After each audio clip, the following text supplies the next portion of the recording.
ാത്ത പെൺകുട്ടിയെ പീഡിപ്പിച്ച രണ്ടാനച്ഛൻ പിടിയിൽ. പെൺകുട്ടിയെ പ്രതി 3 വർഷമായി നിരന്തരം പീഡിപ്പിക്കുകയായിരുന്നുവെന്ന് പോലീസ് പറയുന്നു. രണ്ടാനച്ഛന്റെ ഫോൺ സംഭാഷണത്തിലൂടെയാണ് പീഡന വിവരം പുറത്തറിഞ്ഞത്. അജീഷ് ജയകുമാർ വിവരങ്ങളുമായി ചേരുന്നുണ്ട് തിരുവനന്തപുരത്ത് നിന്ന്. അജീഷ്, വിശദാംശങ്ങൾ എന്താണ്? പോലീസ് പറയുന്നത് എന്താണ് അജീഷ്?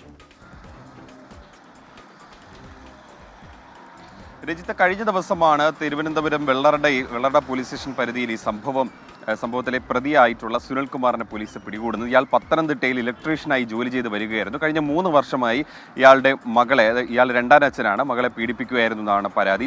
ഈ കഴിഞ്ഞ ദിവസം ഇപ്പോൾ ആ കുട്ടിക്ക് 11 വയസ്സുണ്ട്. ഈ കുഞ്ഞിൻ്റെ അമ്മ, അയാളുടെ രണ്ടാമത്തെ ഭർത്താവായിരുന്നു ഇത്. വർഷങ്ങൾക്ക് മുമ്പായിരുന്നു ഇവർ പരിചയപ്പെട്ട് വിവാഹം കഴിക്കുന്നത്. അതിനുശേഷമായിരുന്നു ഈ പീഡനം തുടർന്നത്.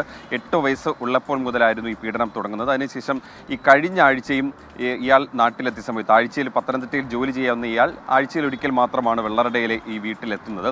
ഈ വീട്ടിലെത്തുമ്പോഴായിരുന്നു ഈ കുഞ്ഞിനെ പീഡിപ്പിക്കുന്നത്. ഈ സമയത്ത് ഇവിടെ കഴിഞ്ഞ ആഴ്ച എത്തി തിരികെ മടങ്ങി പത്തനംതിട്ടയിലേക്ക് പോയി. അവിടെ എത്തി ഈ കുഞ്ഞിനെ ഫോണിൽ വിളിച്ചു ഭീഷണിപ്പെടുത്തിക്കൊണ്ടായി. ഈ പീഡന വിവരം പുറത്ത് പറയരുത്, പുറത്ത് പറഞ്ഞാൽ താനും ഈ കുട്ടിയും ജയിലിലാകുമെന്ന് അടക്കമായിരുന്നു ഭീഷണി. പക്ഷേ ഈ മൊബൈൽ ഫോണിൽ ഫോൺ റെക്കോർഡർ ഓട്ടോമാറ്റിക്കലി റെക്കോർഡർ ഓണായിരുന്നു. ഇത് ഈ കുഞ്ഞിൻ്റെ മൂത്ത സഹോദരൻ എടുത്ത് പരിശോധിച്ചപ്പോഴാണ് ഈ പീഡന വിവരം, ഈ കുട്ടിയെ ഇങ്ങനെ രണ്ടാനച്ഛൻ പീഡിപ്പിക്കുന്നു എന്നുള്ള വിവരം അറിയുന്നത്. ഉടൻ തന്നെ ഈ വീട്ടിൽ ഈ കുഞ്ഞിൻ്റെ അമ്മയില്ല. കുഞ്ഞിൻ്റെ അമ്മ മറ്റൊരു സ്ഥലത്താണ് ജോലി ചെയ്യുന്നത്.